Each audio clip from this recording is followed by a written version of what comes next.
Hello and welcome to my first Warframe builds video. In this episode we are going to be looking at Nekros the Reapers Mercenary.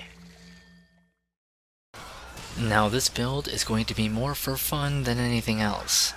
I would recommend this build more for veterans or people looking for something a little bit more interesting or different. Now even though Nekros has lower defensive stats than most other Warframes, we are going to be using him as a tanky melee Desecrate build, which gives him a heavy specific mod requirement and someone familiar with the battlefield. But if done right, this is an extremely effective Desecrate build that will give your team more loot than they ever could have asked for. Now let's take a look at the actual Warframe build. We're going to start out with auras, and when it comes to auras you have several options depending on how you want to play it out. Personally, I use an energy siphon for the passive energy regeneration to give me and the squad just a little bit of extra power. But any aura mod that boosts or generates health is also viable, or anything that may improve your melee damage output, whether it be straight damage or armor reduction for your enemies. Next, we are going to be adding our abilities. Most of my builds use one or two abilities, and this one is no exception. First, we are going to take the main component of this build, Desecrate. The second ability is really up to you. At times, I can find myself surrounded or overwhelmed with enemies, and being not such a defensive Warframe, this can cause some problems. So, I choose to take Terrify here in this situation. Maxed out, it affects up to 12 enemies and can have quite a long duration just by itself. So it can be good to get yourself or your squad mates out of a bad spot. Now when it comes to defense here, health and armor are going to be your best friends. A high ranked vitality and steel fiber mods are an absolute must if you want to survive any bit of damage, and if you have it, add a vigor in there also just to increase your health pool a little bit more. Now we are going to need something to help out with energy gain and sustain in combat. We are going to start out with what's probably one of my favorite mods, Rage. This will make it so when you take damage from your health, you will get 40% back of that as energy, assuming that the mod is max rank. This is crucial in making sure you get enough energy to cast a Desecrate when you need it. Next, we are going to pair that up with an equilibrium mod, meaning that depending on rank, when you pick up a health orb you will also gain energy, and vice versa. That is going to be amazing to keep you alive and to keep your energy levels up high due to Desecrate creating health orbs constantly, paired with the high levels of damage you should be taking. Bear in mind, just starting out with fewer weak enemies, these mods won't be as effective due to the fact you won't be taking too much damage. But when a lot of heavy hitters show themselves, you will snowball out of control very quickly.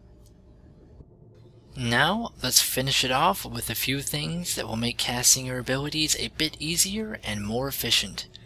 We are going to need a flow mod just to be sure we can have a large pool of energy saved up for when we need it, and a streamline mod so those Desecrate casts will cost just a little bit less energy. I finished this Warframe off with a natural talent mod just to speed up the cast time on Desecrate a little bit. A faster cast time means more Desecrates, and trust me, in a large battle you appreciate the time that you save. Now let's turn our focus over to weapons. Being a melee-centered build, choose whatever you want for your primary and secondary weapons. It really doesn't matter because you won't be using them. If you've got something that you need leveled that's a primary or a secondary weapon, now would be a good time.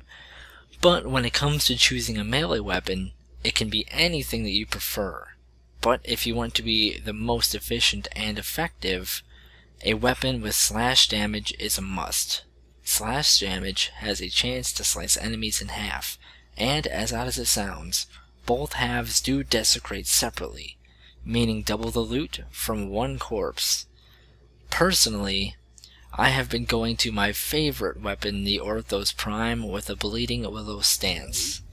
Now the mods for your weapon are also up to you, but there are a few things that you should keep in mind. Pressure point is obvious due to a base damage increase to your weapon. I also add a rending strike to increase the weapon's slash and puncture damage even further, or add a jagged edge if you've got it. The rest is my basic build for dealing with enemies on most of my melee weapons.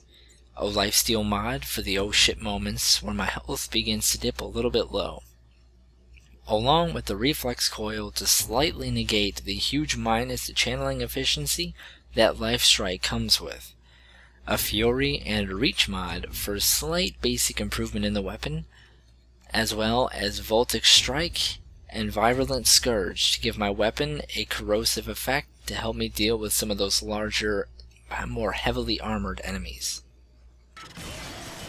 When playing this build, always keep a close eye on your health and energy. Now at the start of a survival or a defense map, you don't have a lot to worry about. But as times and wave go on, there are a few things to bear in mind. Having a carrier sentinel is always obviously your best bet. It will help you collect all the energy and health orbs that you will be desperately needing. Once the battle rages on, basically the only thing you need to do is desecrate when you have a large group around you, and just do it to your heart's content, and obviously not die. If you take some damage, all the health orbs you generate will be more than enough to keep you alive. And paired with the rage, which obviously you took damage in the first place, and equilibrium from the health orbs you collect, you will hardly ever have an energy problem. A few things to watch out for is enemies that can stun and disrupt. If you get caught in one place too long and unable to act, it can be fatal very quickly. And getting disruption from an enemy means no desecration or lifesteal. So it's best to try to avoid the battle until the disruption has worn off and you can get a little bit of energy somehow. If you or a squad mate happens to get in an ugly spot, a quick Terrify should be able to remedy the situation in most cases, and make it so you can all recover and return to safety. Simply click the annotation over demonstration in the navigation bar below if you are looking to see a full playthrough of the Nekros build that I have made. And if it's not there yet, it will be there soon. I hope you have enjoyed my spotlight of Nekros the Reapers Mercenary. If you have, a rating would be much appreciated.